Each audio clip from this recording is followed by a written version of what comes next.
we continue, the main camera, I don't know, for some reason cut out, so I'm not sure if the first 4 minutes were there. So if the first 4 minutes are not there and this is just starting, it's Hoops and Brews. We got Coach Nick with us. Yeah, and you missed the best part of the whole show. And you missed the best part. The first 3 minutes were like the most riveting shit you've ever heard in your life. But we can continue. But honestly, the thing with, I guess we can just talk about the Warriors first, since we talking about the Warriors. The thing that shocked me with Boogie actually is his defense hasn't been god awful. I thought that his defense would be worse than what it is, and he seems like his first couple games he was fouling a lot. I actually looked this up. He's pretty much been top 10 in fouls pretty much every single year. If he plays over 65 games, he's top 10. Last time he played 70 games, he led the league, like by far in fouls. So I thought like that was one thing, and I think Draymond led the league in fouls, and the year they went 72-10. I think Draymond. So I thought like the fouling would be one thing that may slow the game down for them and hinder them a little bit. But defensively, he's been great. I mean, again, I personally, the best thing I saw him do since he's been back was that open court steal on Kyrie.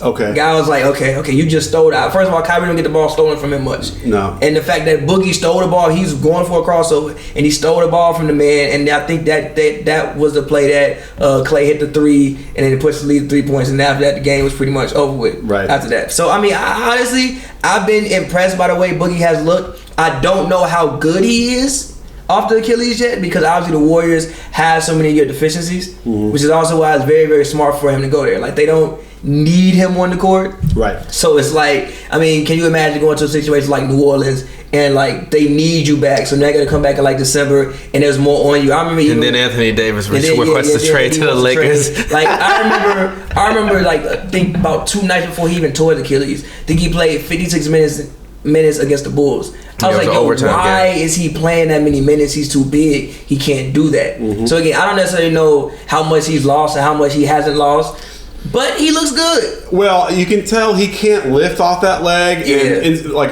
one of my buddies who's a real big biomechanics guy who I'm always interacting on Twitter is really concerned watching his movement patterns. It isn't great, and it's probably to be expected. You know, he's going to be off. He's going to be stronger in one leg than the other.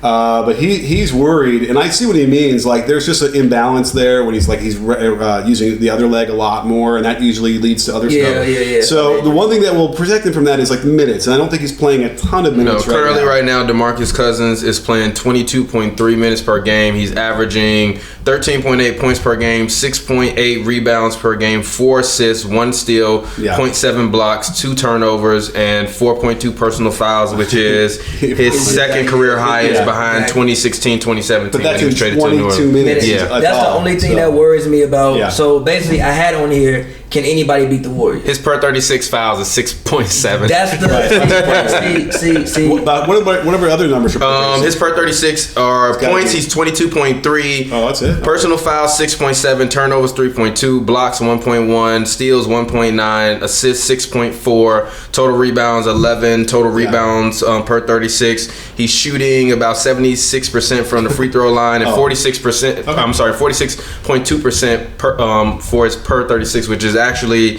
his highest he's ever had in his career in terms of shooting the ball. Really? Which is the thing that I think helps him a lot more as well, because kind of before, like, Boogie was always one of those guys when he was big. Have you ever watched like street ball, like And One? Do you remember? Actually, do you remember Rayford Austin? Is it Rayford Austin's brother? Rayford Austin's brother, Escalade. He's got like a brother that's like a taller guy, but he's like a really heavy set guy. Okay. Really heavy set guy. And in And One, he's just like this big, huge guy that could just dribble and make shots and do all these super smooth moves and get to the rim. Boogie had that element of like smoothness. Now I think a lot of that is gone. So even with the Warriors saying that they feel like he got better in terms of his skill, I understand it, because you have to, especially if you can't move off one leg and you're just trying to basically play yourself into a max contract from the Knicks, because they're gonna wind up striking out. It's gonna be the Knicks gonna wind up with Chris Middleton and DeMarcus Cousins next year, and I'm gonna laugh my ass off. If it's Chris Middleton, DeMarcus Cousins, and the number 1, number 2 pick, the basketball is back in New York. I would go to the Garden to watch that. Would you not? You going to the playoffs most likely in the East. If Boogie can't get, Boogie, Chris Middleton, the number 1 pick. I'm watching that. I'm tuning in these games. It's better than what they got out there now. Why is Middleton going to leave? See, I don't know how much money Milwaukee's going to offer him. Okay, All-Star. He's a max slot player. If you get Otto Porter a max, give Chris Middleton a max. I'm sorry, like. Period. And they can. Can they? Yeah. I think they create the cap room where like they have a room for like a max slot next year. Right, because Giannis is already. I actually can't remember what his contract is. He's like 150 or something. So he already did a big one, right? Okay. Yeah. They should be able to, because I'm trying to think, like, Bledsoe's deal can't be that great. And I think Bledsoe's deal is up after. Giannis is currently on a 4-year, $100 million deal. He's making $24.1 million this year. Yep, 25.8 next year, and 27.5 the last year. So they could easily do whatever they want to do to keep Middleton, and they should. I think he's the second best player. Milwaukee fans are a strange bunch. I come from Chicago. We come from Chicago, so it's like I'm nearby. I know them. On Twitter, man, they're brutal, and like so. We can talk about this later, but like the Bledsoe thing, like he's just a guy who drives coaches crazy. Mm-hmm. And man, I had people coming at me for weeks now. They're just like dropping stuff at me, and I'm like, and then Middleton to me is the second best player on that team, and they're all and the best scorer to me. Yeah, I think that when it's crunch time, you actually go to Middleton before you go to Giannis. Dude, I think that George Hill's going to play more crunch time than I said that earlier, because that's why I thought the George Hill trade was great, because Bledsoe just even judging off. Remember, I think it was game 1 last year. Middleton still has one more year left on his deal, by the way. In the paint. Oh, okay. I don't think 2019, 2020. I also think defensively he's longer, he's bigger, he's better defensively than what Bledsoe is. And I think that's like I feel like one of the main things that Milwaukee's prides itself on is length. So if you got Hill, Brogdon, Giannis, Middleton, and Brook out there, we do this, we cover up half the court. Yeah. So I think in crunch time. Well, also he has a player option. Yeah. Wingspan, I think is like he's got like a 6'11" and something like. He's only 6'4", whatever he is. So he's got some of that too. But I mean, like even the thing when they were playing Harden, and it was just crazy, and it worked. So I'm like, I must be an idiot, but they wanted to play Harden kind of like what Pippen had described, but he somehow translated into head like I'm going to be like completely behind him and just let him get like a straight line drive into the lane. And the weird thing was, it worked. Harden was so confused that he was so easily getting in the lane that they were like, he was throwing these weird bounce passes and turning it over, and he still had 42. It wasn't like it stopped him at all. But then you watch like George Hill, and he shaded it in the right way, but he was at least in better position. So to me, it was like, this is the good opportunity to show you why Hill is better for a coach who will trust him better. That said, I have seen some bad stuff from Hill. Like his defense has been problematic as well, weirdly so, because he's usually so solid. And offensively, he's been a little bit up in the air too. Like George Hill last year, I promise you, I didn't see him make a mid-range shot off the pick and roll in 2 years. Yeah, right. Literally, I didn't see him make a mid-range shot off the pick and roll in legit like 2 years. Right. Well, he won't even take any anymore. Right? Now he's taking mad three. I saw him. They were playing some. Who were they playing? I think it was in a Raptors game. This man came down court and pulled up from like 26 feet. I'm like, George, that's not you. That's what we're talking about, right? The 3-point shots they have to eliminate. I'm like, Hill, dog. Like, what? No, you are a guy. If I'm wide open and I'm set and I get past the ball, I'm shooting it. This man came down court and pulled up from 28 feet. I don't know, man. It's funny because I was a really good shooter, and we never were allowed to shoot threes off the dribble ever, and it would have been off the hook if they allowed me to do that. And so when I was playing, like even later, like when I'm in like 30s and I'm playing the pickup and I get hot. Like I'm pulling from like stuff and half inside the half court line, and I'll hit like half of them, because no one's guarding me out there. Yeah. So I get it. I kind of get it. And imagine like the 11, 12-year-olds who are watching this, and they're going to have years of practicing that shot. According to him, that's teaching the youth bad basketball. I disagree with that. I just think that there are better shots that you can get than that. Now, granted, if you're on fire and you're hot, fine, by all means, take them. But you can run a better play than that. Well, you're talking about like in the transition, like pulling up early and then sometimes I'll see 3-on-1 breaks and somebody shooting a three. What are you doing? Well, by the way, the argument could be that you have two guys going in for the rebound. That's not a bad idea because then you'll get it and lay it up or something. So I don't know. We're at a crossroads. We are at a crossroads where we have to figure it out. And I think at some point the Rockets are going to. The math will play it out where we're going to see the frequency of 3-point percentage. There will be an optimal amount. I think we're probably beyond it a little bit. You were talking about the Spurs. They had the lowest 3-point frequency, the highest 3-point percentage, and they're top 6, 7 in offensive rating, and they're like killing it too. Yeah. So like somewhere around there is probably more optimal. Because they're taking like the better shots. Yeah, which is ironic because I mean, even with that in the offensive efficiency, Pop talked about how he hated the NBA now, but it's like now your team kind of leveled out. I haven't really been hearing that much from Pop in terms of being disgruntled with threes. Like when they were getting burned by him earlier in the year, when everybody was putting up 140, Pop was like, "What the fuck is going on?" And now that everything's kind of calmed down, I haven't really heard too much from Pop complaining about threes and the offense and the way things are going now because things kind of align. But also, if I got to watch DeMar DeRozan shoot threes every day, I would be mad as fuck too. I would be mad as fuck. I thought that he would shoot better this year. He's shooting like 29% from three. I thought he was better. DeMar's one of those. He doesn't really take that many. Yeah, he doesn't take the weird part about DeMar this year is that I don't. Yeah, man, he's like coming off the best year of his career.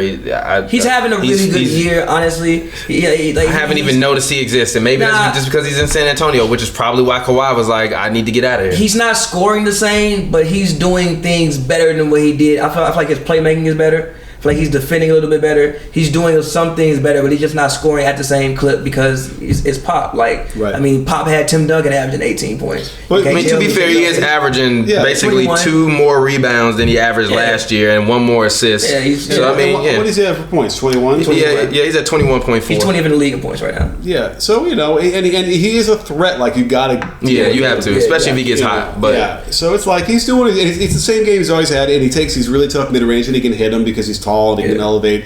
I had to get over that. Like if I don't know, 2 or 3 years ago when he's really kind of came into his own, I'm like the guys are in his face from 18. It's a long two, should be taking him, but. He could hit him, and I'm like, all right. I had to accept like this is a shot he can make. I'm not gonna criticize that anymore. It's like that's the thing about the mid range, right? It became this 4-letter word because they looked at the macro thing of everybody shooting the mid range, and of course half the people taking those shots are who the defense wants to take those mid. Yeah, like when Harden takes mid range, just because the defense wants him to go mid range. Yeah, but it's like if Klay's shooting and Steph and those guys, they're going to be really good at that, and then the numbers would not bear out that you should avoid those. Yeah, exactly. And that's also why his disrespect towards Steph Curry saying he can't do things all around the floor. No. You act like he still, but he is the biggest Steph Curry disrespecter that I know. The only thing I'm saying about Steph is I think that Kyrie is a better scorer if we look at technically. No, you said Kyrie is better than Steph. Stop lying. No, you said he was better than him. Make up your goddamn mind.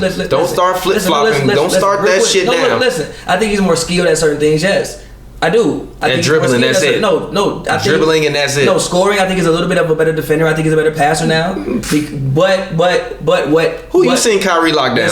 Listen. But what helps his passing is the fact that he dribbles better. So he can make those like one hand cross court passes from this or like. Man, why are you like you act like Steph Curry can't pass the fucking ball? I didn't say he couldn't pass the ball. I just think Kyrie is really good. You disrespectful as fuck to that man. You acting like seriously. I just think Kyrie's really good. Steph used to throw those left-handed hook passes across the court on the money for a right-hand corner three. I think Steph has gotten to the point now where he's just refined his game. It's ruthlessly efficient. He's not, but we know he can do that. Like CJ McCollum can do all of that, but he doesn't.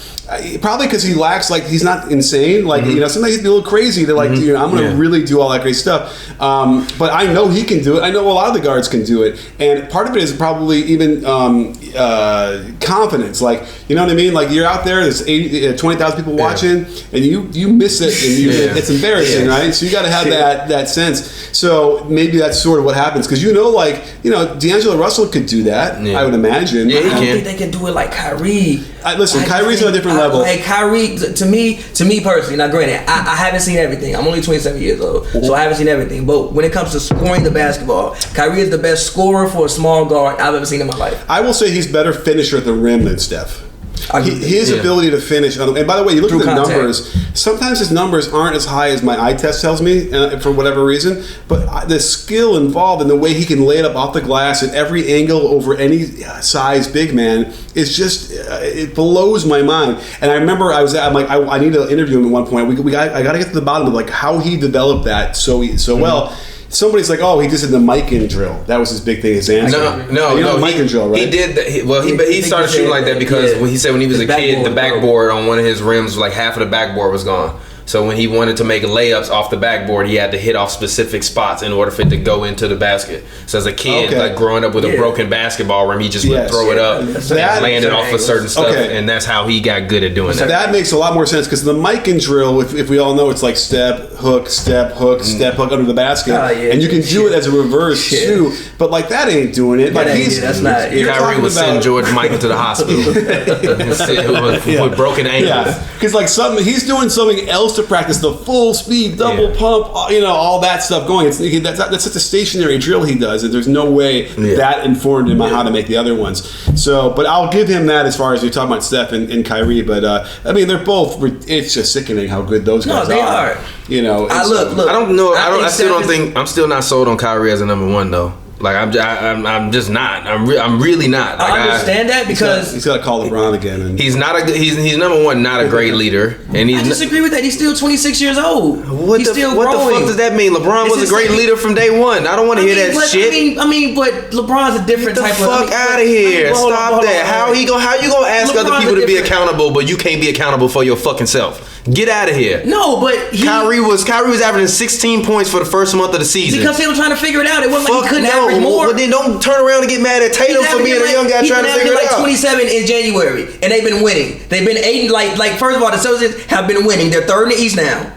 Okay. I think maybe fourth. I think they're like 33. That don't make you a good leader just because you win. He's getting better. It's a process. It's his second year having his own team. It's a process. I was actually reading an article this morning on ESPN where basically they just kind of broke down like how 80s trade scenario kind of shifted all of these things around in the league in terms of GMs. And the main person they talked about in the article was Kyrie Irving and how he don't get along really with Brad Stevens because Brad Stevens don't always put the ball in his hands at the end of games and wants to run actual plays. And he's called out Jason Tatum a couple times, Terry Rozier a couple times, called out Gordon Hayward. Like, that's not good leadership. Doing it in the media is not good leadership. I don't give a fuck what anybody says. I don't see Steph Curry. I don't even think I've ever seen him call anybody out on his team. I mean, but hold on, you've seen LeBron do it. I have seen LeBron do it, but I've said many a times that I thought when LeBron did stuff like that, it was bad leadership. Even last year with the whole Tristan Thompson thing, one of the first episodes we had of the season was me saying that I thought LeBron was starting to act like a bad leader on that team because of what he was doing, even in the Tristan Thompson situation. But also, I'll say this: Steph's situation is a little bit different than Kyrie's. Let me talk. You get traded somewhere to a team that's had success without you. You were a rival. We can't ignore that. Like Boston and Cleveland were rivals beforehand. You get traded there. They've had success without you. They are one game away from the finals without you. You do have a whole bunch of young guys. It's different from building around Steph. They didn't build around Kyrie. These guys were already there, and Kyrie got traded there. And what they have to do with him being a good leader? A lot. You get a new job at a new place. Just because you go there don't mean you start fucking up shit just because you ain't been there before. That's how you get your ass fired. But wait. Kyrie don't have a Kyrie. Is he really fucking up shit though? I mean, how? What you mean? Everybody talking about trading half the goddamn team. That's not his fault. What the fuck you mean? He's the best player on the team. Bro, stop. Is he not supposed to be the one galvanizing the team and bringing them together? I think he is. They've been winning lately. Yeah, because he's playing fucking basketball, and then even in that article, it basically was like, once Kyrie Irving basically was like, I'm just gonna take the ball and shoot it and do what I want to do. They've been winning a little bit more. I think that's what he had to do. I feel you. Right. You guys are probably both right. I think there's he's growing and he's trying to figure it out. He's trying to figure it out. He hasn't figured it out yet, and we'll see what happens. But they better get that right quick. Really, they're gonna get destroyed by Philadelphia in the second round, and it's gonna be glorious. They are going to get. Embiid is going to average like 40. Personally, because Ben. I've been seeing him run so many post ups now for Ben Simmons. It's damn near like you got two centers on the court. And usually when people come to either double team him or they try to shade towards his direction and check him, he's so good at seeing plays before they happen. It's a pass there. Somebody gets an open layup. And they also have been having him inbound the ball now in late game situations. Like even I was watching one of his highlight reel plays with the pass to Jimmy, the lob over the top to Jimmy for Jimmy to grab an easy layup at the end of a game. Like they're not the same team as they were last year. It's an entirely different team than they were last year. How they played against the Warriors really impressed me. Yeah. Because the Warriors were playing well for a lot of that game, and they could not get away from them. And then they kept, Philly hung around, and then finally took control of that game. Very impressive what they did there. Okay, so question, going back to the Warriors, do you think anybody can beat the Warriors? No. Not in the 7-game series. No chance. No, because remember, Klay wasn't playing that game either. But that has to be a frustrating thing for them. We're like, man, we can't even beat the Sixers at home without Klay. Like, that has to be what they felt. But that's how good they are. They're at that point where they kind of like, can nitpick that way. But no one can beat them. And I think that's what everyone knows. They feel, now that said, because like the Rockets almost do it last year. I mean, I kept saying that up until the other week. I'm like, they kind of did, but they also kind of only got in the situation up 3-2 because they played Chris Paul like 55 minutes a game. They did play Chris Paul. And it was guaranteed he was going to blow a tire. And that was it. Yeah. I mean, he's the king of blowing tires when it matters. CP2, ski mask Paul. Yeah. Stealing $40 million a year from your favorite NBA franchise. It's D'Antoni's fault. He has no control over playing time. We saw it with Kobe when he did the Achilles. We're seeing it now. Yeah. And we saw Harden. He was a coach when Kobe tore it. Yeah. But remember, they were trying to get the playoffs, and Kobe played like Kobe was going insane. He played 63 minutes a game for like 10 straight games and then blew out his Achilles. It's like, what did you expect? Now, I know they're going to come yelling at me saying Achilles, its tears are not related to da-da-da. Yes, they are. I don't care what it is. Yeah. Yes, they are. Yes, they are. Yeah. Like, I remember even watching that stretch, like, because it was like the last time we saw Kobe. Like, we saw 07 Kobe for that probably 10-game stretch. Yeah, right. And I'm like, he's 34 years old. I don't think this can last. No. And then I remember I'm like, it's crazy to where against the Warriors, I think Harrison Barnes was guarding him, if I'm like not mistaken. Yeah, he was. And fouled. But I remember thinking like, I don't know if this can last. Mm-hmm. But with the Warriors, I still think that they're the favorites, obviously. But I think that people are so quick to just hand them the trophy. I think we'll see a decent playoffs. Like, I think that there are things that you can do. I think that one thing why the offensive efficiency is so high right now is you barely have a scouting report for what to do when Boogie's on the court. Okay. I actually think for one thing he does, Boogie takes shots away sometimes from Steph and Klay. And I would rather have Steph and Klay taking those shots than I would Boogie. And also, he fouls a lot. You can like slow the game down. Okay, you can get him out of the game. I think you can definitely do that. Yeah, you can like they have guys that like if you're good at drawing fouls, you can slow the game down every possession and make it be no rhythm to the game. Yeah, and then you know what I do? Kevin Durant, one of the greatest top 5 scorers of all time. Take your ass out there and get motherfucking buckets, and that's what happens, and that's why can't nobody fucking touch them because he is the great equalizer. Listen, in those games when KD goes crazy for 40, usually they're close because KD can't score as fast as Steph does. Curry, right, like Steph, if he goes off for 44, he might have put up 20 in 3 minutes, and you can't score that quick. I disagree with that though, because even if you look at the game versus Philly, Steph had 41 and he was lighting it up in that game, but it was really KD that couldn't catch a rhythm, and that's really the reason why they fell behind and couldn't come back. But hold on, how quick did he score those points? How quick was he scoring? He had 20. He scored, I think it was 22 in the first half and 19 or 18 in the second half. But how quick was he scoring those points? Like, was it 10 a quarter, or was it like he had 20 in the first half and 20 in the second half? Listen. You act like the man going out there playing 48 minutes a game. He played the same damn 6 minutes every other quarter that he usually plays. Remember the Rockets game in the Western Conference Finals last year? I think it was Game 4 when he had literally, it was like a close game. Then he had 20 in 3 minutes, and they were up 40. It's demoralizing, and it was over. But you're not listening to what I'm saying. What I'm saying is he was going off in the first half, and they were up. And then they switched their defense. Listen to what I'm saying. They gave Kevin Durant the ball, and Steph Curry kept shooting it, and they didn't fucking win. Look at me. It's a difference between scoring 20 in 24 minutes and scoring 20 in 3 minutes. It's a huge difference. You didn't even watch the goddamn game, and you sitting there trying to tell me what the fuck happened. I'm fucking telling you. I just fucking told you. No, you didn't. You said he had 20 and a half. Yes, and I said between 20 and a half. I said he put up 41. You said when Steph going crazy, Steph was going crazy in the first fucking half. Listen to what I'm saying. I think he might have had 18 in the first quarter. He hit, I think, his first 5 threes. Does that tell you more than fucking having 41 in the game? Goddamn, like, come on. He had fucking 41. KD was out of rhythm. When KD is out of rhythm, that's when you can slow them down and beat them up. I love Steph. Steph is my guy. But you bring KD there to do what Harrison Barnes bum ass couldn't do. Also, Klay wasn't there in that game, and you can pay a little bit more. I don't want to hear that. When you got 2 of the top 5 basketball players on the floor, you should be able to go out and get it done. Period. And actually, arguably 2 of the top 3 guys, you should be able to go out there and get it done, big fella. In theory. Whatever. You need you, especially because Ben Simmons can't shoot. But regardless, there are things that I think you can do to the Warriors to slow the game down and affect it. But do I think anybody can beat them over a 7-game stretch? No, I do not. Well, here's I think they're the best team. The other weird thing is that you want to slow it down. That's true, but what killed them against Philly was turnovers in the transition. Yeah. So it's almost like if you can get them in that mindset where they're kind of screwed up a little bit, and then they're going too fast, then they throw the ball away. You can actually capitalize. So that's another. It's a weird thing. It's I don't know if there's a really clear cut what you have to do to beat them. Yeah. I mean, I know everyone's like, you got to slow it down. You got to take a foul before you let them get a free throw, a fast break off of a transition or off of a turnover. But yeah, it's like there's just so many weapons. They're so good. So many weapons. Here's what I like the best about Boogie is that.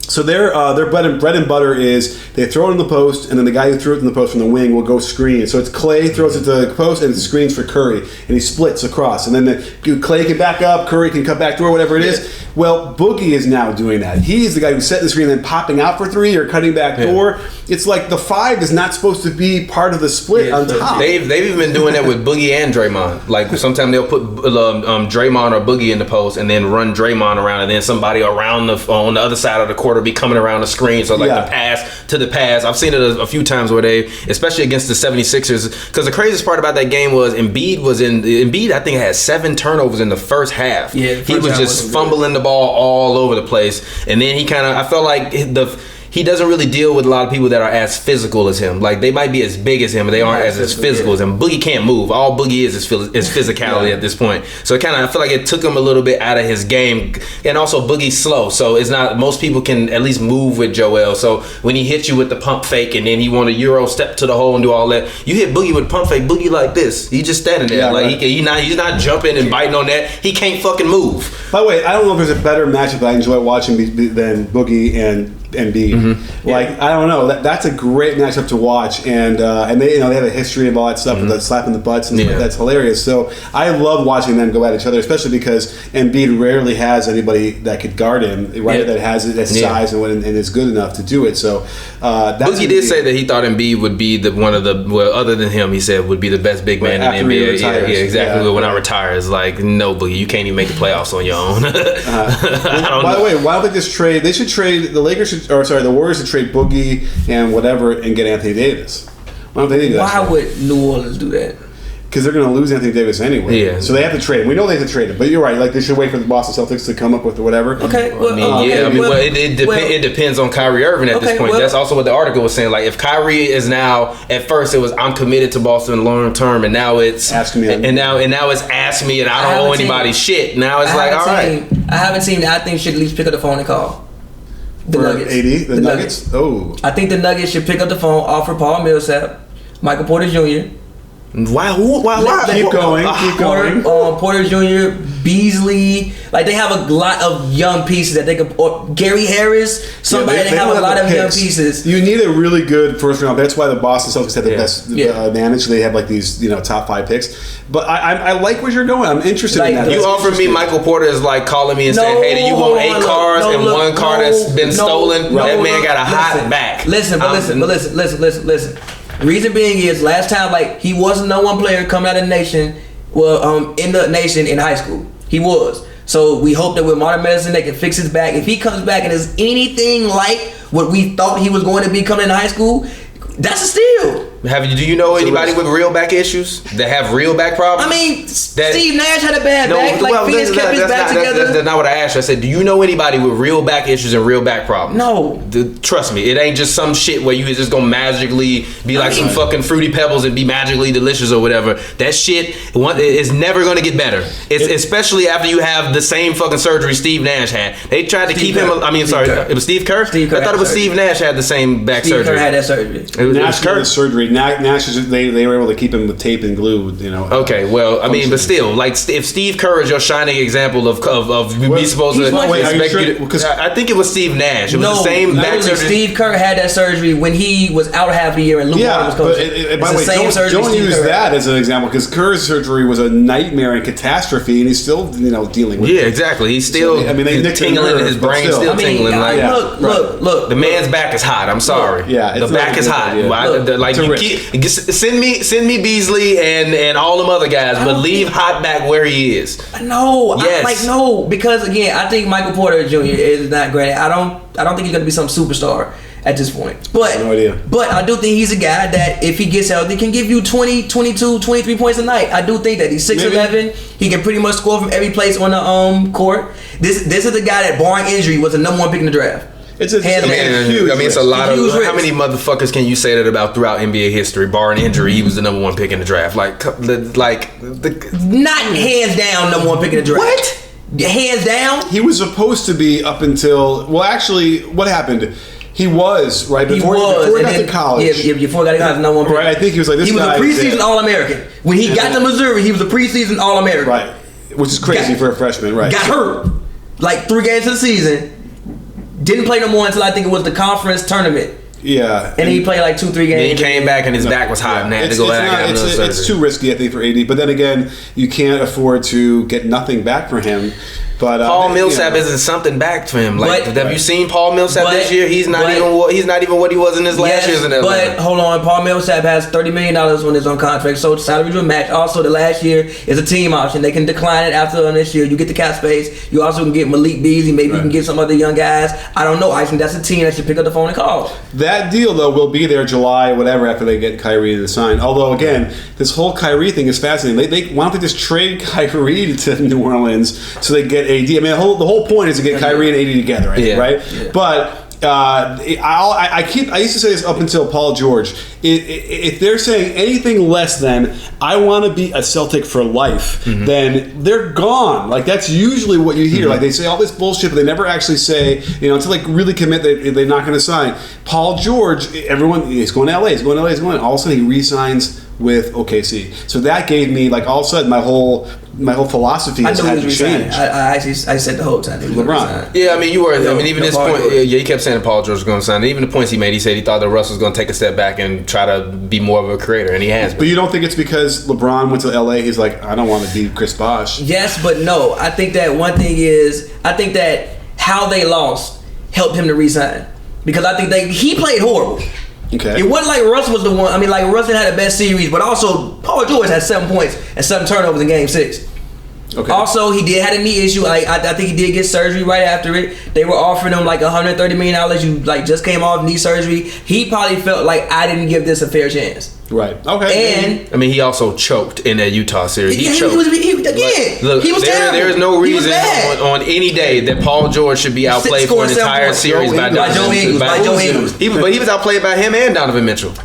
So look. I think that how he went out last year had a lot to do with him resigning. Also, I think that this day and age in which small markets and you need to be in LA, I think that's dead. We have the internet. I don't know if it's dead. I don't think it's the same as what it was 20 years ago. 20 years ago, obviously, but I don't think that's dead though. In terms of free agents and where they want to go, or no. I mean, you can't be a star anywhere. I think now you can pretty much be. You're right. I think okay. PG had 2 commercials on TV last year. Did DeMar DeRozan start an All-Star game last year? I mean, yeah, but he was in the East. When was DeMar ever really some huge star though?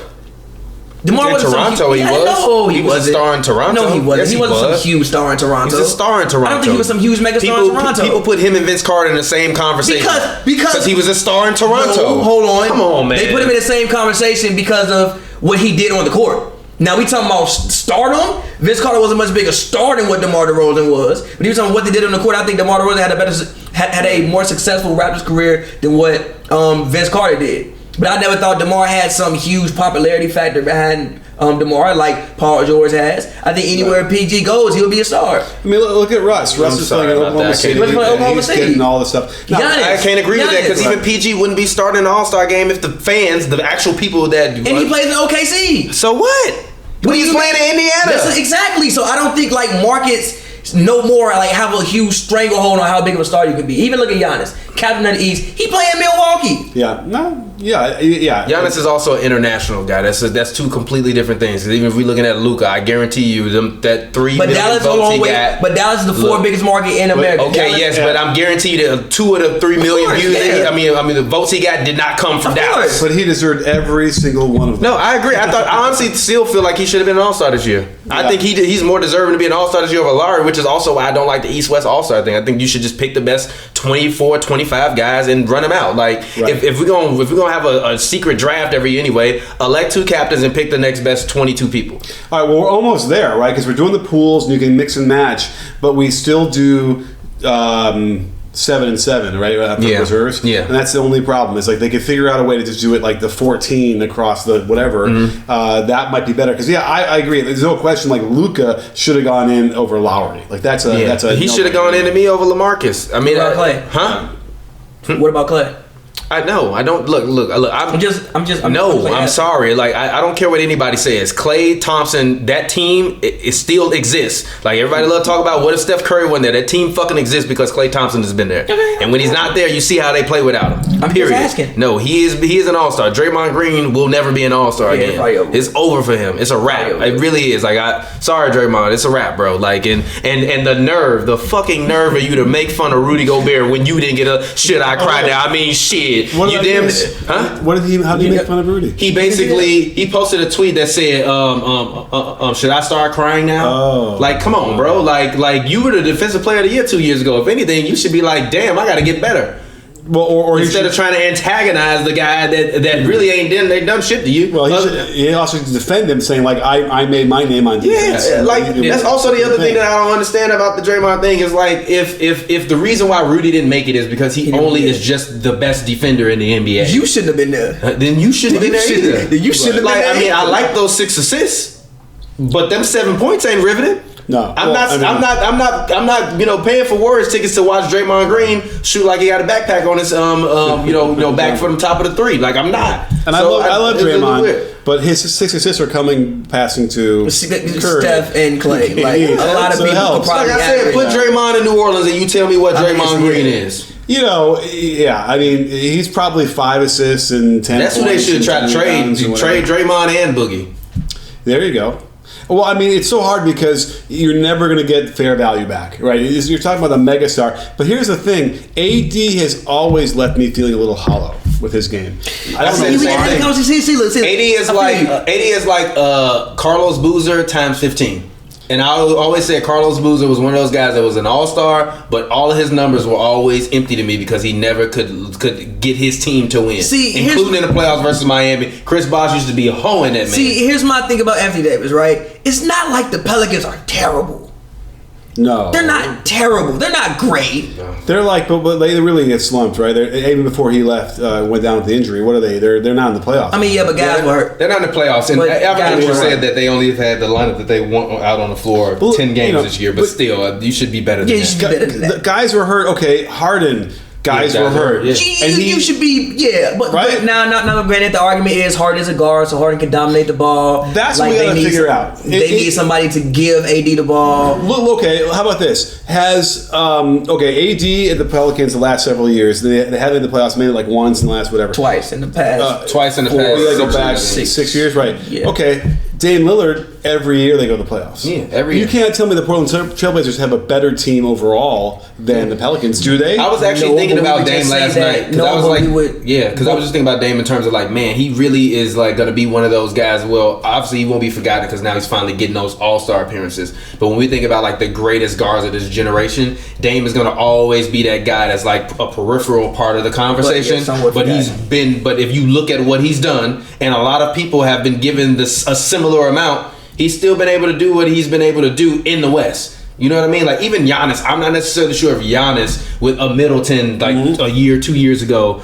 in the West would have been able to take his team to the playoffs in the West. But see, here's the Dame year after year, top 4? I mean, other than that AFC they had a couple years ago, they usually are top 5, top 6. Never gets talked about in MVP. Here's the and they'll have huge stretches where they're like third and then they kind of come back to earth, but like they play above their heads, which is like a really good sign of something.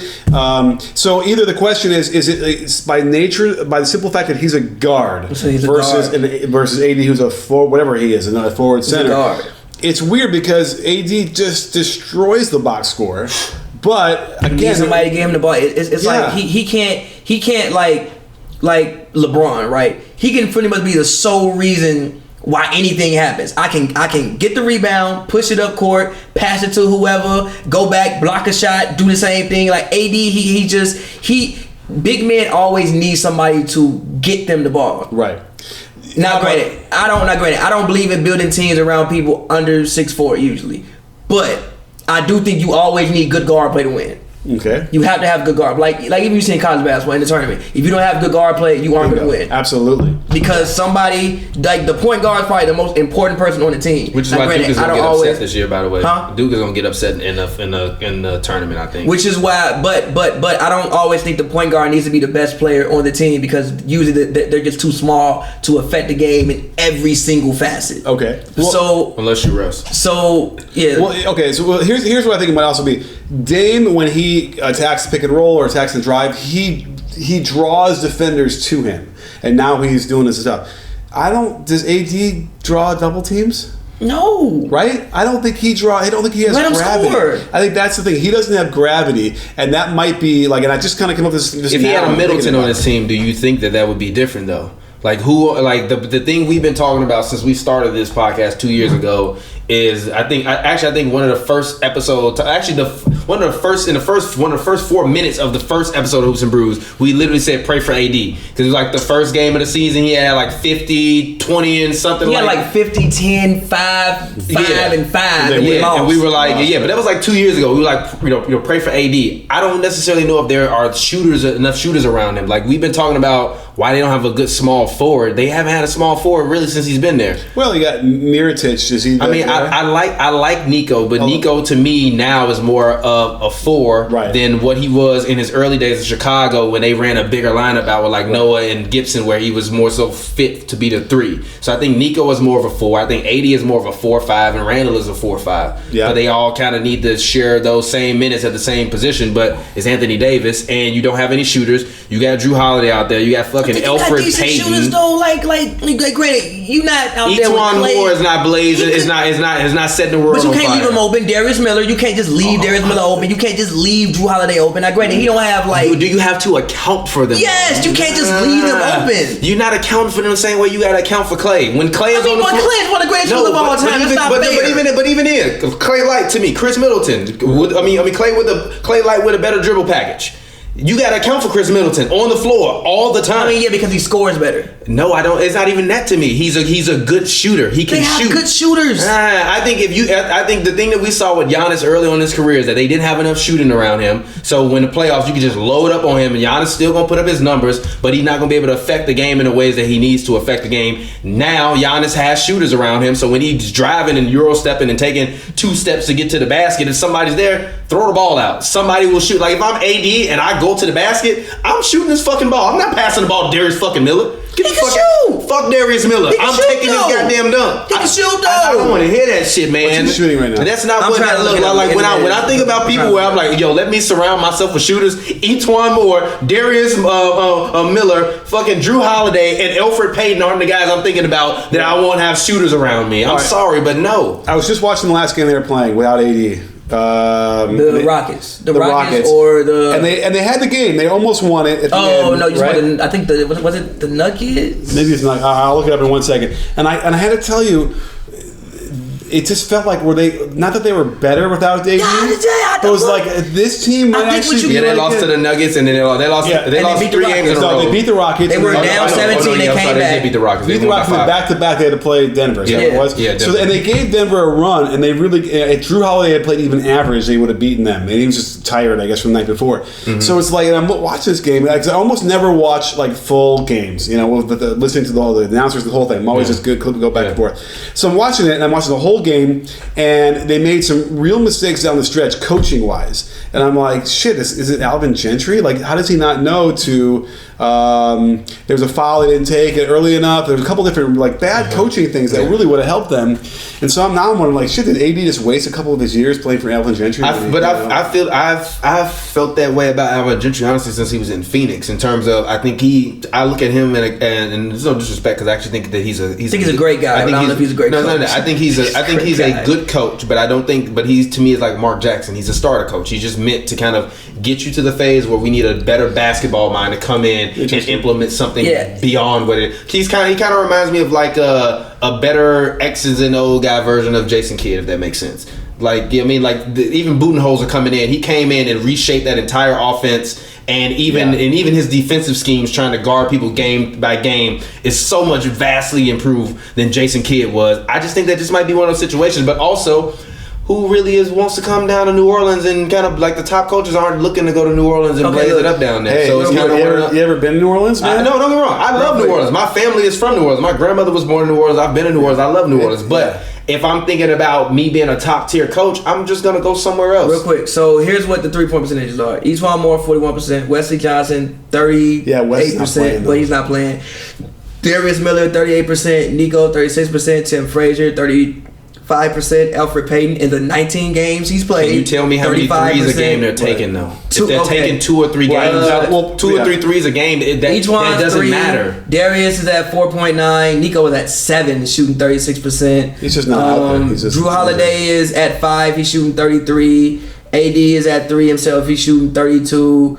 All right, let me throw this out there real quick. So I'm going to do a video on this.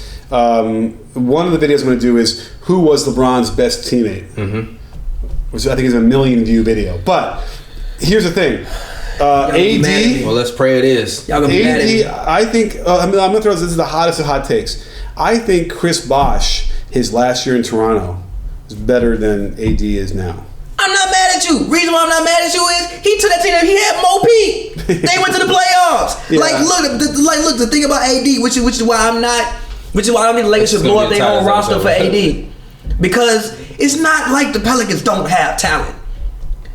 And again, hold on, wait, real quick. I watched that Rockets game too. They played really good without AD. Honestly, I think what you'll see, they'll make a trade, and the Ewing theory will happen. I think they'll start winning. I think they'll be a better team without AD than they were with AD. Right, now does that mean it fits like Gentry's system better or whatever? I don't know. I personally don't think that's a bad take on that. But I think if I had to choose LeBron's best teammate, I would Kyrie Irving. No, I would say it's Dwayne Wade, only because even I was arguing with somebody about this at like 5 a.m. this morning when I was just up. Basically, they were like, well, if LeBron would have stayed in Cleveland, he would have never won. I was like, well, I think it's LeBron. I think LeBron eventually would have found a way to get to continue to get there. You can't tell me that most of them Cleveland teams weren't somewhere up to par with some of those teams. I mean, with that team he had last year that he literally drugged to the finals. But I think D Wade taught LeBron how to win. Like, I know that might sound crazy, but I really think D Wade taught LeBron how to win in moments where we see LeBron and he looks shaky. D Wade has never looked shaky in those moments. And I think when he went down to Miami, the confidence that Dwayne Wade was able to instill in him and be like, yo, like, this is like you should be in this moment. Even the second season after they lost, when basically in the preseason, D Wade was like, this is LeBron's team now. I know in order for us to win, this needs to be LeBron's team. I think coming into that situation, if you LeBron, you like kind of a fish out of water. Everybody hates you. All you're trying to do is just keep pace and just not be hated and just win enough so that way if people hate you, you're like, well, fuck you, I still won anyways. But D Wade is like, hey, maybe this ain't the right course of action. Maybe you need to be calmer in these moments. Maybe we need to think about things this way. Because LeBron before Miami was a completely different player to me than LeBron after. And I think part of that comes from the organizational thing. But part of it to me is like, I don't think he ever played with anybody that was arguably historically as good or had accomplished more than him at that point in time. I think the second part, the accomplishment, is more important only because by 2010, Dwayne Wade was not the same Dwayne Wade we saw in 07. He was knee Wade. I think he did the hamstring early in that first season, and he took him a half a season to kind of get back to being full strength. So that's the real question is that version of Dwayne Wade in 2010, not that, because we know how good he was earlier compared to the Kyrie when they played with LeBron. To me, it's like, which one is better? And I mean, obviously it's going to be either Bosh, Kyrie, Wade. And that's it. I'm gonna keep it all the way G with you. Look, Kevin Love. I'm gonna keep it all the way G with you. I don't even really like Kevin Love more than Ilgauskas half the time. Me personally, not even. I like better player, of course, better player. But I'm just saying, like, I've never been a Kevin Love fan. All right, so we won't put him in that conversation. Me personally, I think D Wade left his prime after the first year LeBron was there. Okay. I think that 2010 was the last time we saw prime D Wade. All right. I think after that he was on the decline. Certainly by 2014, that's why he left. He's like, Wade's out, I'm done. Declining. Okay, so there was a stretch in 2014 in which he didn't score 20 points for, I think it was like March until like the second round of playoffs. He didn't score 20 points. Kyrie Irving, to me, is the best teammate LeBron James has had. The finals performance they put on in 2016, dead ass from a duo standpoint, Game 5 might have been the best performance from any two players in the finals. Oh, together.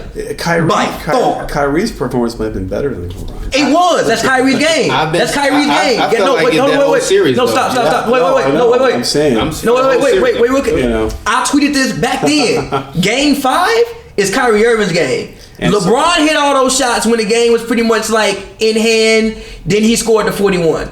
Kyrie Irving was the one out there saucing up. They were sending everybody at Kyrie. And Kyrie was like, "You come here. How about you won't come here." In Game 7 too. Game 7, LeBron disappeared for a huge stretch in that second half, and then the block is his, and I'll give it to him. That's the best. The reason why Game 7, honestly, I think unsung hero Game 7 was J.R. Smith. Remember J.R. Smith hit those back-to-back threes? It was like right before the half, right? No, it was after half. It was like the third quarter. Yeah. I think they came out and they hit 2 threes. I'm like, oh shit. And J.R. Smith came out and hit back-to-back threes. I think he's the unsung hero of Game 7. But also the GOAT of 2018. Now I think that Game 7 was look at Bron's game, I think. But Game 5? Yeah, but Kyrie hits the shot. He did hit the shot, but he don't get there without the block. In that second half, I'll go through it again. I can't remember, but like I know Kyrie was carrying them. But even though, real quick, you don't even get the block if J.R. Smith don't make that play to kind of sort of disrupt Iggy. I think in that game, J.R. Smith was the unsung hero of Game 7. All right, hey, honestly, I think I'm not going to agree with him on that shit. So we'll just let you continue. Honestly, if we ranking LeBron's teammates, I think J.R. Smith's one of LeBron's better teammates. He's had some terrible teammates. So okay, man, you want to put him in number 8, number 9, something 10? Like that? Yeah, all right. Like from 5 to 10, something like that. Right. Something like that from 5 to 10. I mean, honestly, I would take probably 4 of these Lakers right now with JR, but I feel you. Would you really? Hell yeah. Yeah, Hell yeah. JR's the guy Bledsoe that just drives. I mean, from a coach's perspective, he just drives you crazy. There's got to be a way to find someone who could give you 75% of J.R. Smith and not do the stupid stuff. Like you would do that. You would take that as they don't say good JR, bad JR for no reason. Yes, right. But the thing about it is he has so much confidence that sometimes that shit works. Right. For instance, like even in Game 7, you have to be. I remember Richard Jefferson was like, man, yo, like you saw I think the Bleacher Report Players Tribune thing when they asked him about Kyrie hitting the shot. He was like, yeah, we come up the court and Bron calls play in the timeout. They send me out there and Bron clears me. I was like, y'all, I was so fucking happy Bron cleared me out because I didn't want anything to do with this play. I wanted nothing to do with this shit. He was like, man, if I get past the ball, I don't know what the fuck I'm gonna do with it. I might dribble it off my leg. I might dunk. I might hit a 3. I have no the fuck idea. Wow. He was like, Kyrie, he was just watching him like, oh shit, he's shooting the 3. He was like, yo, when he shoots the 3, I'm gonna crash, I'm gonna rebound, get a rebound. He was like, I didn't do any of that. I just stood there like, yo, Kyrie really shot a 3. Oh shit, Kyrie made the 3. Like I think J.R. Smith is one of those guys. He has so much irrational confidence that he just might do some great shit. Not anymore. Like I think he's over the hill now. But go home, JR. But real quick, moving on from this, obviously KP is now a Maverick. Crazy. So I had Euro tandem, but I'm gonna do international tandem because Euro tandem is very, very limited. Right. Do you think Luka and KP can be the best international tandem ever? Absolutely. I just did a video on it to show how they could do this. Now, Luka might have 1 assist all year long on a pick and pop for 3. For whatever reason, they're not sending. Well, Dirk hasn't been playing out that much. Dirk don't need to play. So and he's the king of the pick and pop. Look, Dirk, I love you. You are a basketball legend. I will never let my kids say anything bad about you. I will remember you for the rest of my life. But go home. Yeah, he's like a one piece of wood just bouncing around out there. He's like Boogie's leg that he tore his Achilles on both legs. Yeah, right. So, So you can imagine what that's going to unlock by sending a 7'3" dude, setting a big pick on him and being able to turn the corner, and they can't help off because they do. Then he's going to hit KP for a 3. Plus, KP can spot up in the corner and then bring his man all the way out, and it's going to open up everything. So Tim Hardaway Jr. too. I actually like him for this team. Over Wes Matthews. Yeah. I mean, he's one of those irrational confidence guys. But also, I said last year I thought Tim Hardaway had the potential to be an all-star in the East if the Knicks wind up like having a somewhat decent record. They were kind of whatever. Then KP tears his ACL. Yeah. All of that shit goes immediately out the window. So I don't think he will ever make an all-star team, especially if he's going to be in the West. But I think he's one of those guys where he's going to be. Remember. He's going to be a CJ McCollum type guy for this team. As a third or fourth guy. But if CJ was the third guy instead of the second guy, which is the problem, I think, for the Blazers, that CJ is the second guy. I mean, listen, the Blazers record speaks for itself. Yeah, but we saw Dame, as you say, Dame got strapped up. Dame got strapped. Dame and CJ got strapped. No, CJ was good. Dame got strapped up. You know what? Yeah, CJ was averaging 25. Dame got strapped up and driven 90 down I-10. That was really surprising, by the way, that how that all played out. And by the way, it gave Gentry another couple of years of coaching. That man Dame said, that man Dame said, I have never been defended in my life like this. And I was like, you know what? You right. Yeah. You probably haven't. And listen, I was gushing about Drew's defense. I'm like, this is amazing. And then every Pelicans fan blocked me or whatever they did, because I guess their whole take on it was, he's been doing this and fuck you for not noticing before. But I'm like, I am noticing it and I am celebrating it. So why are you mad at me about it? Okay, I'm late to the party, but I brought a bottle of wine. I'm like, give me a break. Because you're supposed to be some kind of wizard or genius that can just foresee the future of the NBA, even though no one can. I would argue that if I went back and looked at Drew's defense before that, a year or two before that, I wouldn't have seen what I saw, which was he was just hustling and he was moving. He was ahead of the play and he was getting deflection. He was great. He was great. He was also playmaking in that series. That's the one thing that a lot of people don't really give him credit for. He was actually out there making plays. He was playing good defense and making plays. And when on that team, that's the one thing. Yeah, and also Rondo. That's also the other thing that I think about, for AD this year, and also in terms of those empty numbers. He's one of those. He's like a. This is gonna sound disrespectful, but I feel like AD to me is kind of in a Karl Malone situation where I don't know what Karl Malone would have been without John Stockton. I know he would have still been putting up great numbers, but I don't know what Karl Malone would have been without John Stockton. Yeah, one of my homies calls AD Bayou Kevin Love. Bayou Kevin Love. Shout out, right. Shout out my homie Damian. But right, I mean, because Kevin Love's numbers in Minnesota were probably pretty similar. They were not blocks, insanity. But when it comes to best international duos, obviously you got to go Steve Nash and Dirk. People like Steve Nash from Canada, Dirk is from Germany. I think that's one. Obviously Tim Duncan and Pick a Man, Manu or Tony Parker, Pick a Man. But I don't in my mind's eye, I don't feel like Parker and Duncan hooking up together for plays, right? I don't have that. I know they must have said that's more of a mono to me. Yeah, so I don't feel like that was that wasn't a Stockton Malone kind of thing. Yeah. But again, I don't want to be limited to just pick and roll. But okay, so anyway, we have that. Manu, I think Luka and KP for one. If Luka can come back and be healthy. But I think even playing with Luka, he doesn't even when Phil said, I don't think KP is the number one guy. I agree. I don't think Porzingis can be a number one guy. Right. But as a number two, he might even average more points than Luka. Well, they don't need him to be number one now, right? They don't need him to be number two. All they need to do is catch, shoot. When Doncic pass you the ball, shoot it. Right. Or make a play off the dribble. Yeah. That's all they need him to do. Oh, it's going to be off the hook. It's going to be really exciting. Dallas pulled off a great trade. Now, the only question is New York loses the trade today. But, if that pick becomes number one. I don't think they lost it. That's what I want to talk about next. I love what the Knicks did. I saw Knicks fans panicking. I'm like, what the fuck is wrong with you? All right, For one, you got Dennis Smith Jr., who I think is great. Not great, but I compare her to Baron Davis a lot. If you look at Baron Davis' first 2-3 years numbers, they look pretty identical. All right. I think that Dennis Smith Jr. can be a very good point guard. If nothing else, he can bring excitement back to the Garden. Okay. You can't tell me he get on the fast break windmill. People will love it. Right. You get possibly potential $70 million in the cap room. Somebody is coming to New York. I don't know who. It might not be who you want to come there. Middleton and DeMarcus. It might not. But look. It might not be who you want to come there. Right. But somebody who wasn't there last year gonna be putting on a Knicks jersey who been to an All-Star game probably before. If they get the number one pick and they get Lil Jumpman, which is what I call Zion, then I don't care. I don't give a fuck who signs. You literally throw Zion the ball. Let's have some fun. Even if you get Dug on Boogie, some people. you can't tell me Boogie, Zion, Dennis Smith, insert two people at the 4 and the 2 can't get to the playoffs in the East.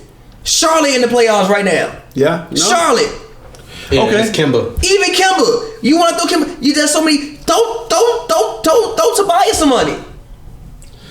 Tobias and Boogie. I like Tobias. Tobias should be an all-star. Shout out Tobias. I fuck with Tobias. All right.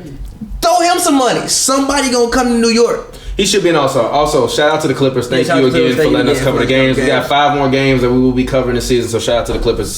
Quick side note, but I think the Knicks did great with this trade. Personally, you clear up cap space, which is the main thing you want to do. Clear up cap space. I think basketball.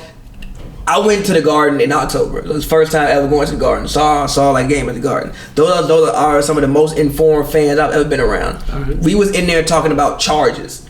I've never sat in a basketball arena and talked to a man about a charge. All right. Mid-game. Those fans and basketball is better when the Knicks are good. Well, here's the problem. To be able to attract a free agent, you gotta. It seems in this day and age, you gotta already have something pretty good to get them to go. Like that's why the Lakers are trying to get all these youngsters to like sort of show like, listen, we have a good thing going. We're winning some games, yada yada. Whereas their record's gonna be pretty bad, after this year. And I don't know if they're gonna be able to like that's enough of a selling point. Like by the way, Lonzo Trier is a beast. Yeah, he is a beast. And that's a great find for them. I don't even know what his contract situation is. He might not even be under contract. No, they signed him, I think, for like 2 more maybe years. That sounds right. Yeah, so they got him. So it's like, so they had some things, but they also have to battle with the fact that Dolan is involved in the team. And Dolan represents everything that's bad about management. They signed him to a 2-year, $7 million deal. So I believe he has one more deal. He has 1 more year left on his deal. The reason why I think it because he was ending near of his G League 2-way contract. It was going to expire. So The reason why I think it won't matter is because like obviously there's going to be those first wave of guys. There's going to be like but everybody's going to have to wait for like KD. Kyrie, like that first wave of guys. So those, and probably Klay is in that first wave as well. No, Klay is next year, not this year. No, Klay is this year. He has no, it's next year. No, Klay is this year. Klay's got a player option this year? No, Klay don't have a player option. Klay's deal ends this year. Klay is going to be in there. Kyrie's going to be in there. I mean, everyone says Klay is simply not going anywhere. But by the way, I always felt like he'd be the first guy to leave. Why? Because he's the one guy. Yeah, you're right. Probably, this is the last year. I didn't know that. To me, it always felt like Klay was the one guy who felt like he had to supplement his game more than anybody else, and like would want to be able to have a chance to like go somewhere else and be more of a man, even though he probably wouldn't do as well. So I actually think he would, though. I'm sorry, I disagree with that. I still disagree. If guys like Chris Middleton can be successful, Klay can be successful. Well, yeah, but I mean, he might do like pretty close to what he's doing now, but he's not going to like. I don't think he has the next jump after that. So again, he'll go to another team. He'll score 23 points a game. He'll score. I think Klay on his own team is a 26, 27 point per game scorer. I just think it depends on who you have setting screens and giving him the ball. As a number one, maybe. I really do. Like he's gotten better every year. I've noticed, and even like the crazy part is like watching his highlight reels. Like they're just like fundamental plays. He's just a fundamental. He's like to me, Klay Thompson is the Tim Duncan of shooting guards. Right, and I just feel like there's a limit to their ceiling to that, but either way, I mean, shit. But I think it's moot. It's anybody who talked to who seems to be around him knows him and thinks you're crazy if you even suggest he'd leave. Yeah. So I guess that's where we're at. But like to me, even years ago, I was like, that's the guy who's going to leave first because he's going to like I want like a different situation. I'm bored with just having to catch and shoot, because he's got a role. It's locked in. He's just punching the time card in. But I think that's what he likes about it. Right, that might be what it is. I think Klay is one of those guys, kind of like who was it? I was watching somebody. Kind of like Kyrie Irving talking about the Knicks Celtic game, and he's like, all this stuff is just like a distraction. Like honestly, I'm just focused on playing basketball. The fact that I get to play basketball 3 hours a day and get paid for it is a privilege enough for me. And I feel like Klay is like, look, I can play basketball, smoke weed with my coach after we get tested for the first time. And we can hang out, and I can do my thing. Go to LA, exactly. Eat Subway, hang out Rocco, and get a yacht every summer, and call every Instagram model I know. Let's go have some fun in the islands. Like I don't think he needs anything extra. Like and also like if I'm him, I get to passively because he doesn't have to lobby himself. He doesn't have to really market himself. He's a star in Golden State. I don't think if he goes to another market, he's going to be getting those fucking Got Milk commercials. I don't think if he goes to LA, if he goes to LA, yes, but I don't.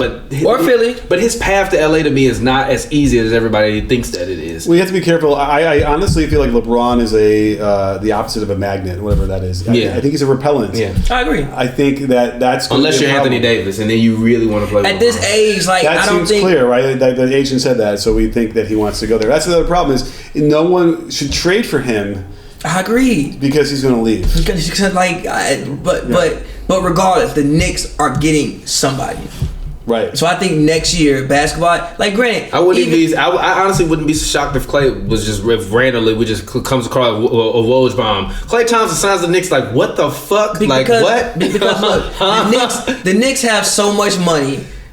And they have the allure of the Garden. Somebody is going to get offered less money. You forgot the allure of New York. New York too. Somebody, I don't know who, but somebody's going to get offered a little bit less money than what they thought they were and going to feel disrespected. And New York's going to pick up the phone and say, what do you want?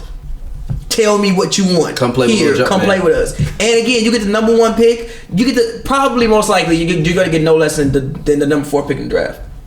No less. I don't think there's a situation in which the NBA lets that pick fall at the top 4. You would be fucking stupid to let that pick fall at the top 4. Well, if you want to go along that path, they will get the number 1 pick. They're gonna get the number 1 pick. You would be dumb to not let Zion windmill in the Garden 41 times a night. What is wrong with you? The same way they did when Patrick Ewing, when David Stern flipped the card. It wasn't when they flipped the card. No, Pacers, you get second pick. We get first pick.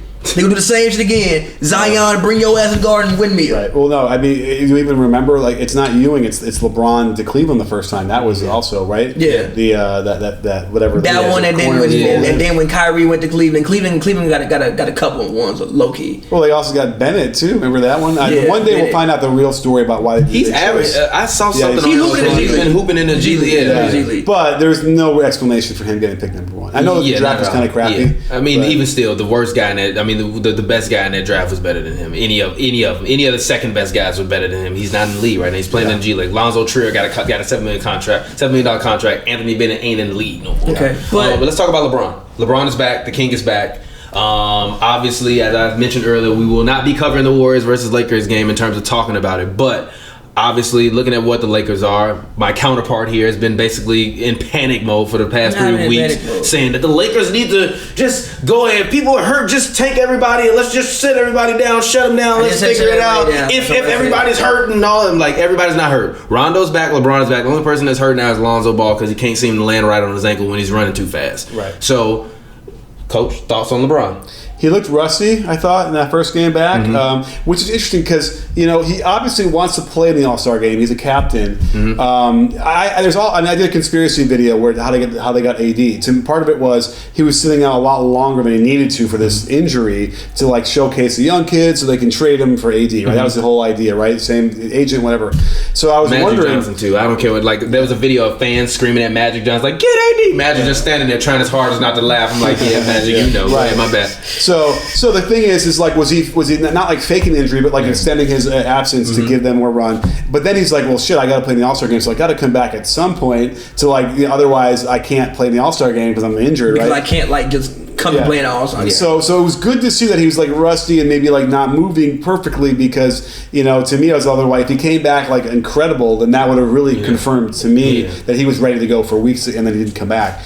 Also, did you want Luke fired? So he figures, I still think he wants Luke fired. That's what Jack McMullen reported. I mean, his camp is over the past couple of weeks. They've been the exact same thing. That's why I said LeBron. I said that's like somebody saying Pavy's camp. Who the fuck is in Pavy's camp? His closest friends. Yes, Pavy. Maybe y'all think that, but I don't think that. Look, get the fuck out of here. Maybe y'all think that, but I don't think that. Maybe y'all think something different. That's a goddamn lie. You know it. That's why you smiling. No. Maybe y'all really think something different. Maybe y'all think something different. I could. You think LeBron in love with Luke Walton? LeBron, even we were watching the game the other day when LeBron came back and Brandon Ingram was sitting on the bench. He got away from literally. He had a little pad on the bench. He saw Brandon Ingram sitting there. He kind of looked around, grabbed his pad, and went all the way down to the end of the bench and sat next to Rondo. He is trying to get as far away from Brandon Ingram, Kyle Kuzma, and Luke Walton as possible. I honestly think Lonzo Ball and Rondo are probably the only two people on the team that he actually likes. Well, I think he likes to control everything,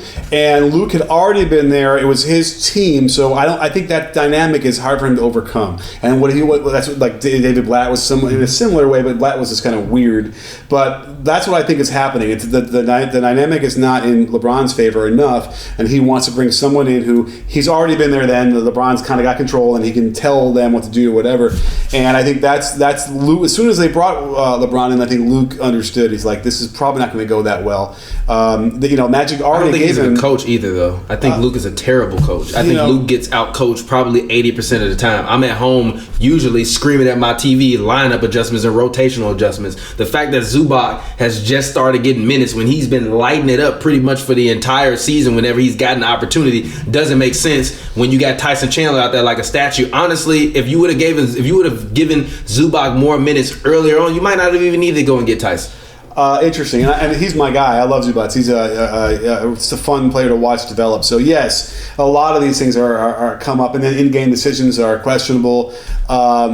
So I don't know. So I think Luke is gone. It's only a question of when. Jeannie Buss had said, "Oh, I want him to stay, but it's not up to me." So it's like, again, just like Kyrie says, "Ask me in July." It's like, unless Jeannie Buss says he is not going anywhere, I told Magic he cannot touch him. We don't know. Yeah, or they make the Western Conference Finals. I think if Luke makes the Western Conference Finals, even me as someone who's been calling for his job since Game 10 of the season, I would at least afford him the opportunity to come back a year later and at least be able to fully try with LeBron. Because I do understand LeBron is like a tidal wave when he enters your city. He's wrecking everything in sight, and the water is going to go everywhere. It's going to seep in everywhere. All the basements going to be flooded, and you just got to figure out what life is like after that and how to clean everything up versus just kind of being in one of those situations where even if it was a guy like an Anthony Davis, Anthony Davis is not going to come in and you're not going to drastically change your entire organization to fit him. Right. With LeBron, you're going to change your entire organization because you're not just bringing LeBron James, the basketball player, in. You're bringing LeBron James, the businessman, in, along with LeBron James'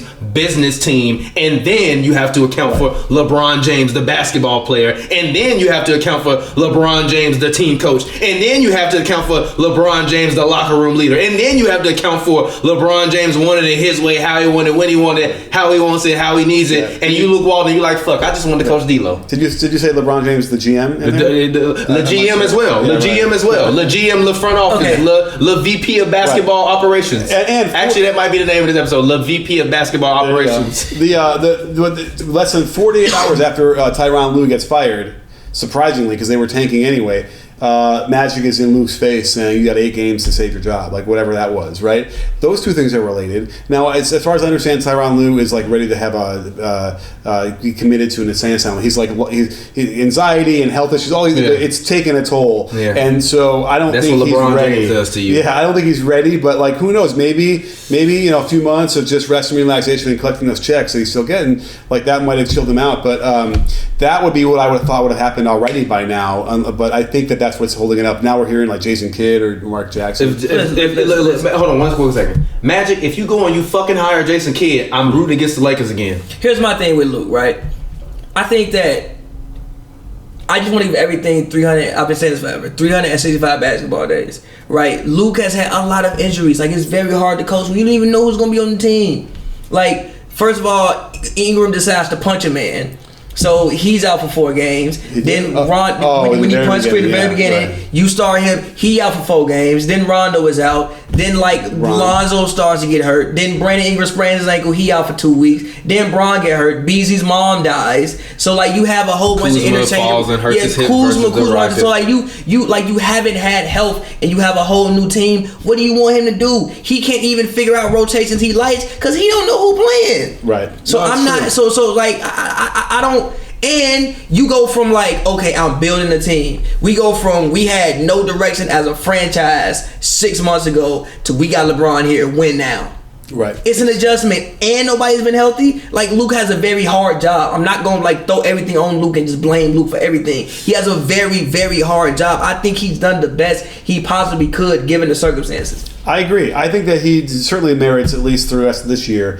It just feels like it's not going to happen, but I agree. He should at least coach the rest of this year. Right? At this point, I'm not going to fire him, especially if we get Anthony Davis. Number one, because even trying to fire him and bring in a new coach to try to implement some kind of fucking system with Anthony Davis and LeBron James, you need an entire offseason to even get to figure that shit out on its own. So even if you need some level of continuity inside of your organization. And then the last thing, if you're Lakers, you don't want to kind of turn yourself into a Knicks type of style where you just kind of bringing coaches in, giving them 4-year deals and firing them 2 years in because they aren't what you thought that they needed to be, even though your organization hasn't been a top tier organization for 20 fucking years. Hey, you're describing the Lakers the same way. Yeah, I mean they've been the same way pretty much. Yeah, exactly. I mean, which is also pretty much since they won that last ring. Lakers for me, it's like you're trying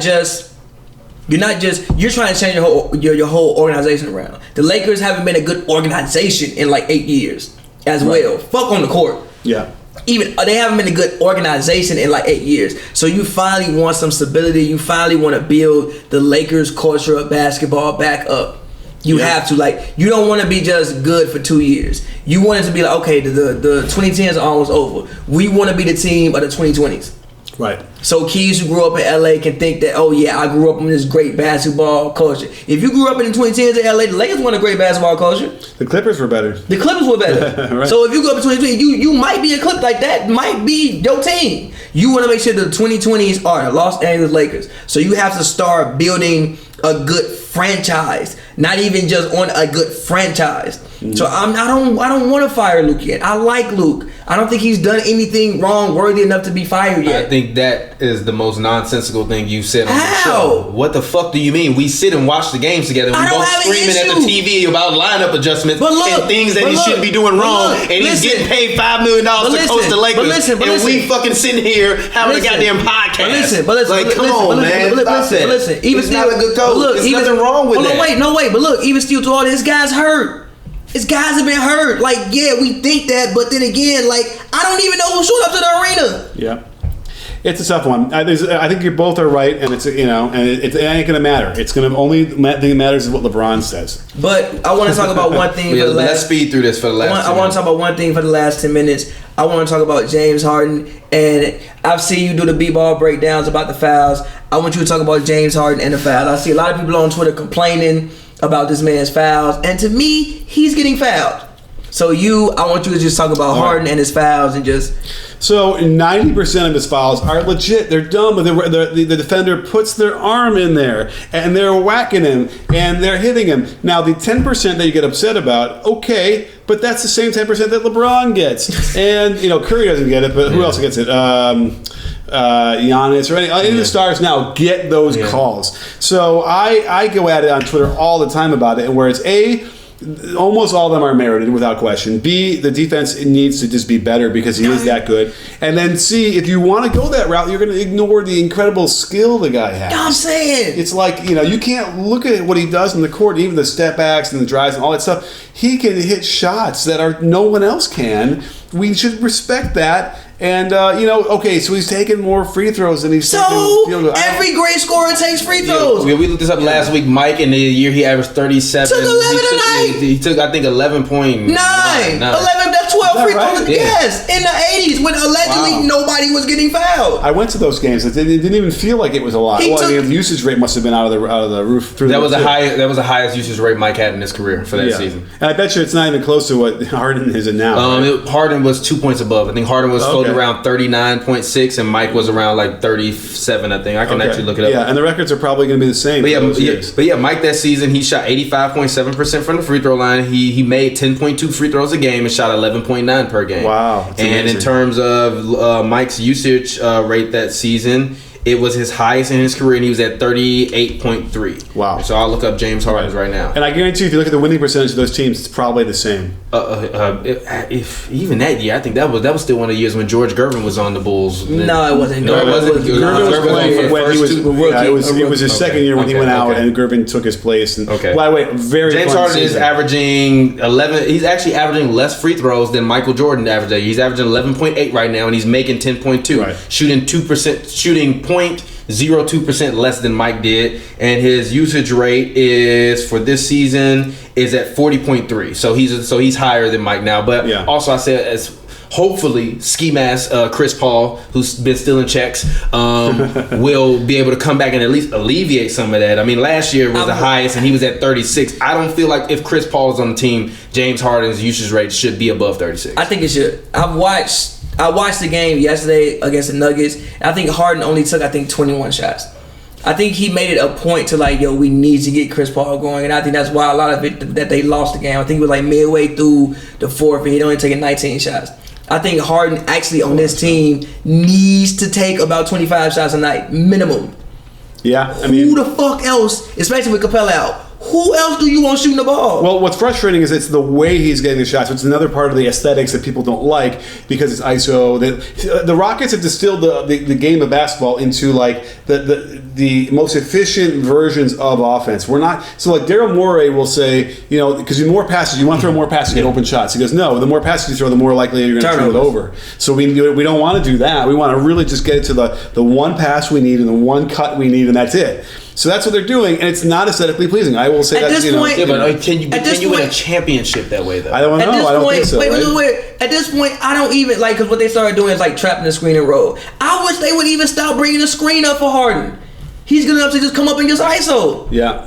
Well, right, because if you do that, then they're going to trap him. They're going to just trap the screen, then you like have to pass. They're trapping him without a screen. They're just running at him anyway. Some games. I think the Pelicans did do that, but the Nuggets, literally, all they did every time they sent a screen up, Torrey Craig and whoever else would just trap him. Yeah, I'm screening on my TV like, yo, just ISO, stop sending the screen, just ISO, Torrey Craig, Harden, take that man. Or you can box in one and just have a guy shadowing at the free throw line just so he can't drive, and you can push him, pressure him as much as you can, knowing there's a guy behind you.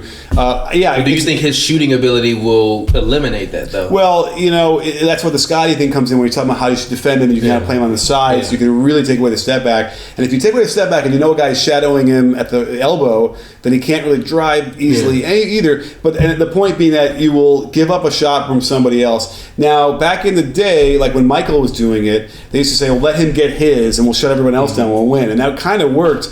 The only question now is, can you let James Harden get his and win that game? I don't know anymore. I think when you let him get his and he's getting like 50, like I don't think you're winning that game. So the flip side is get the ball out of his hands and just beg anybody else on that team, even Chris Paul, to shoot it. That to me in the playoffs would be the way you beat him. Okay, so question. So hold on real quick to that point. Even looking at guys like PJ Tucker. PJ Tucker is averaging one more three attempt than he took last year, but only shooting 0.02% more than he did last year. But it's still pretty good, right? I mean he's still at 37, but I'm just saying like he's average. Technically taking a whole 3 more per game, but really he's still hitting them at the same rate that he was last year. Because I'm only mentioning that because I see a lot of Rockets fans being upset with PJ Tucker, and I'm thinking what they're mad at. What they're mad at is here to do. What they're mad at is obviously he shoots 40% from the corner. I see him shooting a lot of shots that aren't corner threes. Yeah, he's getting a lot. I think that's what they're mad at, like where the threes are coming from. But question, you said that about Harden.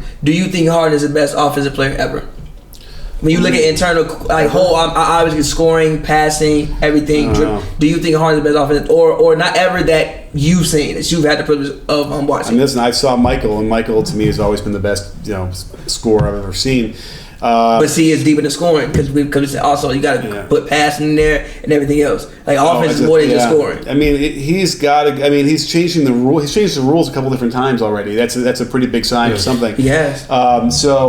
So I mean, he's got to be up there at the very, very top. I don't even know if I could. Would you say he was top 10 offensive player all time? I mean, James Harden. Yeah. I mean, gosh, at this point, we're at the golden age of offense, the way we're running it now. And when he starts sizing his man up and doing his combos, it's like boxing. Like you're watching, you're waiting for him. It just when he sets him up, he goes. It's like an art, which is why to me it's not. It is aesthetically pleasing. Like I get mesmerized. I get mesmerized only with him. Anybody else that ISOs like that, I'd be like, pass the ball, move it. But like, I love Kyrie when he ISOs. The only people that really don't like James Harden doing that is really Warriors fans. Let's just be honest. Let's just be honest. Warriors fans don't like James Harden ISO because don't get me wrong, Steph is my favorite. It's my number 2 favorite player ever. But he runs around screens the whole game, and sometimes he'll ISO. Of course, if I'm a Warriors fan, I don't want to see James Harden hit somebody with a combo, step back, randomly awkward. I love ISO basketball. It's just it's violently. It's just like it's so impressive. I love it. Through the legs, crossover, and we all know what's going to happen. When we all went to the playground, did we run around screens? No, it was you got the ball, move the fuck out my way. Come on, let's do it. I love it. Like Kyrie and Harden, 2 of my favorite players to watch. But continue. No, Harden is top all time. He's top 5, where he's got to be top 5, top 3, top 4. I don't know. I look at the list, but yeah, he's got to be skill wise alone. Even if he's like goading for fouls or whatever, it's part of his skill. I interviewed him. I have an interview from like 3 years ago, maybe 3 or maybe like right when he first got on the scene. And I asked him because he was just now then starting to draw fouls. I'm like, is that a skill? And he's like, yeah, we work on that. I work on how I can do combos and move my body to make sure that we get the contact. That's why Steph doesn't get the calls. He doesn't guarantee that the referee has to make that call. I agree, and I don't blame him because he's going to get beaten on all night long. Ankles. I think if he didn't have ankle issues, he might be more of an attacking player like a Kyrie. And he's just simply not. He's not like Harden. Big enough. Big. Yeah. Strong. Harden is a big 6'5". He's a big 6'5". He's 6'5", 220. Because I look at D'Lo. You know D'Lo is 6'5" too? Yeah, I know. I didn't even know that. D'Lo, he's a huge point. D'Lo to me looks like he's 6'3" on the court. No, Harden, he does to me. He does to me. He does to me. Like when I'm seeing him up against most other guards, I'm like, oh, he just kind of looks whatever. Harden to me doesn't look as small as he actually is. D'Lo in LA was like posting up and getting outsizing his matchups a lot. I don't know. I got to watch more Nets games, but he doesn't really. All right, before we get out of here, super quick 15-second question: should Lakers fans still be mad that they traded D'Angelo Russell? I like Lonzo Ball, man. I like him too. You see, you can come back to HoopsNBrews anytime, Coach. Anytime. You're welcome. Come back anytime, Coach. And it was toxic. Remember, he did. Do you think they should get rid of Lonzo Ball? Actually, the trade that the Lakers reportedly made was like Rondo, Lonzo, Beasley, Kuzma, and was it in a first round pick? Why the fuck would you get rid of both of your point guards? Yeah, why you trading both? I think they knew that they weren't going to accept that trade, and they was like testing the water. Or I feel like Lakers fans, and this is probably a conspiracy, they think that Woj hates them and Shams hates the fact that LeBron and his team are like controlling things and controlling information. All right. So like basically, like the Pelicans as well as like those reporters are leaking stuff. Are leaking trades and things that they know aren't the most favorable offers that they might have made, so that way they can skew the conversation a little bit more. Because let's just be frank, everybody hates LeBron James, a businessman, because he's that fucking shrewd of a businessman. Yeah, well, LeBron will be the point guard, so they could probably justify I don't want to see that shit, and let Hart be like the. I don't want to see that shit. I do not want to see that shit. But all right, if you've been listening on Dash Radio, that is the end of Hoops and Brews. So thank you for tuning in. But if you're watching us on YouTube, we're about to hop into these last 5 games of the week, and then we're gonna get out of here. Basically, we pick one game a day, that game that we think is going to be the game of the day, and we talk about it.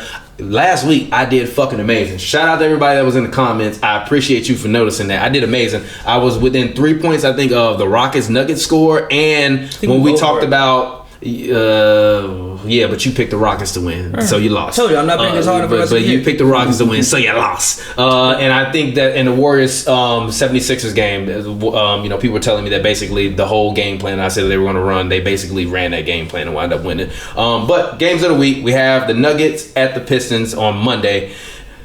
The Pistons were a team where I thought that they would be able to get. Don't put that on me. No. I really thought that they would be able to get to 50. But what I realized is, including just watching Blake out there, like watching his All-Star compilations, there's nobody like. As much as I didn't like Chris Paul and Blake, the combination, at least there was somebody else out there to handle the ball. And Reggie Jackson just isn't that guy. So the Pistons are one of those teams where I don't know how they're going to be able to jig it or make it happen. I would love for them to trade to get another ball handler in to be able to help. Yeah, but I don't think that Mike is. Who the fuck? Like, you think Mike want to take Reggie Jackson? No, I don't think there's no way. Everybody already says Michael Jordan is the worst GM in history. If Michael Jordan trades for Reggie Jackson, the NBA should force him to get to seal that goddamn franchise. All right, he might not be Donald Sterling, but if you're going to ruin the goddamn business, get your ass out of the front office, Mike. Yeah, manufacture an audio tape or something. Exactly. So we got Nuggets at Pistons on Monday. Who do you got, Coach? Just give us a score and who you got to win. All right, I'm sorry, Pistons and Nuggets. Yes, Detroit is at home. Oh, in Detroit. I'll still take the Nuggets. I like them a lot. And let's just say they're not in altitude, but let's say the Nuggets win 115 to 108. All right, I'm actually going to take the Pistons to win this game. I think that Blake is going to punish Jokic. I think the biggest difference in Blake's career to me is when he was on the Clippers and there were smaller men against him, he didn't punish them. He just wanted to dunk on everybody. Now he is such a good ball handler that he does shit with the basketball. I'm like, I didn't even know you could fucking do this, Blake. Like, even the play, I forgot who he was being guarded against, the one where he hit the spin around thing, came back behind his legs, and then hit a step back jump. Like, he made a move, spent around, did a step back, and switched the three. I have never in my life seen him do anything as complicated as that. Usually it was pick and roll. Chris Paul occasionally dump you the ball in the paint. You do the little and turn around and then throw the ball up, and then we like, Blake, what the fuck are you doing? You're bigger and you're stronger than everybody else. Just back him down. Now Blake is getting in the paint. Even against the Clippers in that game, right? Montrez and the Clippers normally don't get bullied in the front court. Blake was bullying the Clippers in the front court. So I think Blake is going to bully Jokic. I still think Jokic will put up 25, 10, and 6. But I think Blake goes out and drops about like 35, 10, and hopefully, somebody else on the team can help him put it together. And I think that the Pistons actually win this game. It's going to be a low-scoring one. I'm taking the Pistons to win 109-106. I'm going to pick the Nuggets to win. I just think that the Nuggets have been hot. They win regardless of who's in the lineup. It seems like, Jamal Murray and Gary Harris did not play. They got the Rockets clean out the paint. Mm-hmm. Mike Malone coach of the year to you guys? Ooh. Nick Nurse probably has a I think Bud. I gotta give it to Bud. Bud. Oh yeah, no. Bud. I saw Giannis shoot a pull-up 3. Get that shit to Bud. But he's already won it. It's already. But I got the Nuggets winning. I think they'll keep rolling. I actually think if they win either today or tomorrow, they'll be back on top. No, they're the number 1 seed, technically tied with Golden State, but they're above Golden State. Yeah, so I think that they want to continue to at least try to win the West. I think that would be huge for them. If they win the West, I'm going with Mike Malone. I'm sorry, won the West and you got the Warriors in the conference. Yeah, and you did make the playoffs. And they've had a lot of people hurt. Yeah, Bucks ain't had that many people hurt. So, but regardless, I'm gonna take the Nuggets to win. I'm taking the Nuggets to win 122 to 105. Okay. All right, cool. Moving on. Potential Eastern Conference Finals matchup on Tuesday night. We have the Raptors. They play at the Philadelphia 76ers. Oh. Kawhi, to me, is not money. Let's hope Kawhi plays. Yeah, he calls him PTO Kawhi because he's always PTO Leonard. Kawhi, to me, just hasn't been money this season. I think that is Valanciunas still out with the... Yeah. Valanciunas is out. Joel Embiid is going to put up, I think, 40 and 15 in this game. And I think that the 76ers are actually going to easily win this game. I'm taking them to win 121 to 108. Okay, let's see. I will say, where's it again? It's in Philly. I'm sorry. It's in Philly. Okay, so I'll pick them as well. I don't know if it's going to be that high scoring.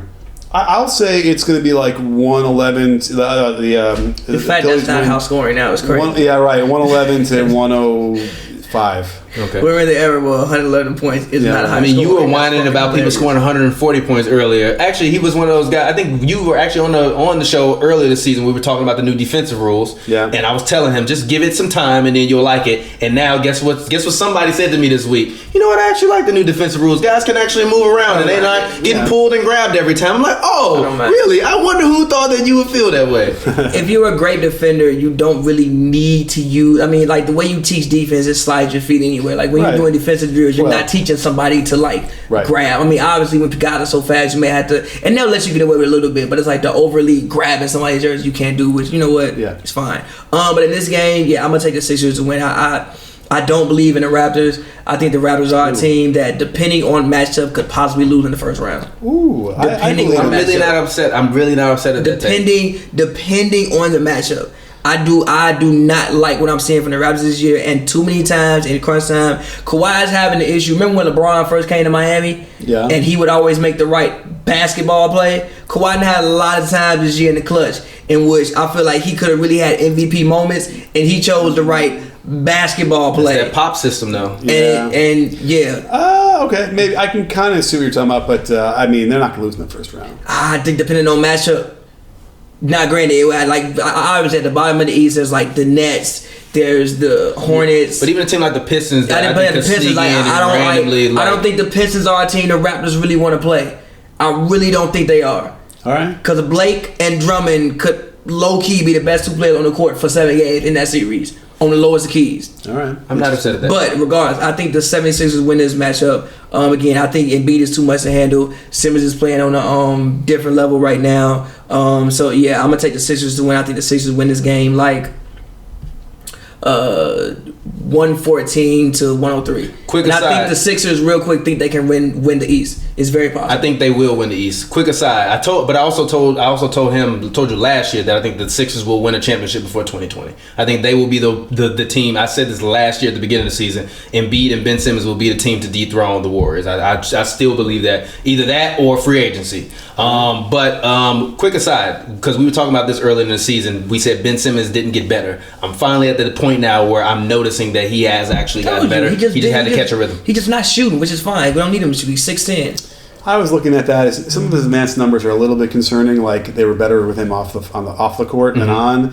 And I know that those numbers are a little skewed in the net ratings. But like if you're an all-star, the team should be better when you're on the floor. I mean, remember when Kawhi had like the defensive stuff, and Gobert too. So they're right. And defensive stats really are problematic, like in that context. But again, there's something about it, like kind of like we're talking about AD. Sometimes something about Simmons too. I mean, obviously we know it's the shooting, and they can really collapse off him, and it's going to be a problem. He's got to prove it for me in the playoffs. I listen, regular season for sure. No matter where he plays and what conference, doesn't matter. He's great. He's got to prove it. He's got a huge chip on his shoulder to prove it this year. I'm not upset at that. All right, cool. Getting to the last 3 games of the week. Wednesday we got the Spurs at Warriors. I'm gonna go first. Complete annihilation, 133-108. Spurs at Warriors. Yeah, I'll go with the win. I mean, listen. Yeah.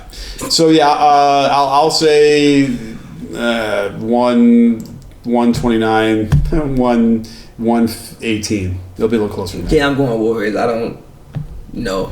The Spurs just know. I'm going Warriors. I'm going Warriors to win like 134 to 111. All right, cool. Thursday night TNT matchup. We have the greatest rivalry in NBA history. The Lakers. They play in Boston versus the Celtics. LeBron is back. Kyrie gave LeBron that nice little phone call. I'm sorry for being the young guy that was a little too wild, but I think that for this matchup, the Lakers' schedule is only going to get progressively harder. And that, to me, was what I was always saying about this team from the beginning. I thought that they would get off to a slow start and have to work their way back into it. But they actually got off to a decent start. And now, then LeBron gets hurt for a month, and now you have to work your way back into that. But I don't think that they're far enough now where there's literally still, the Lakers are technically, they are 5 games behind Portland for the 4th seed right now. Portland has 32 wins. I've said this all year, and I mean it. If LeBron can't get the Lakers to the playoffs, then I don't really know how valuable LeBron James is anymore. Because at the very bare minimum, LeBron James will be getting you to the playoffs. And if you can't do that in Los Angeles, and everybody is telling me, and I'm telling everybody that they have more talent, more skill, more playmakers, more people that can help him to get shots, now is the time to do it. So I think that the Lakers actually come out and they beat the living hell out of Boston in Boston tonight. I'm taking the Lakers to win this game 121-107. Wow. It's hard to imagine that would happen in Boston. I'll go Boston, and I'll say, 112, 102. This is extremely random. But man, if the Celtics lose that game, they're going to be calling for, I don't know what they're going to be calling for, who's head, but... I mean, especially because that night is it's trade deadline night. So like even at that point, like it's kind of I still feel like at this point, if I'm Danny Ainge, I'm gonna sit Kyrie Irving down. I'm be like, hey, bro, let's have this conversation. Let's have a real conversation because we took these guys to the conference finals last year.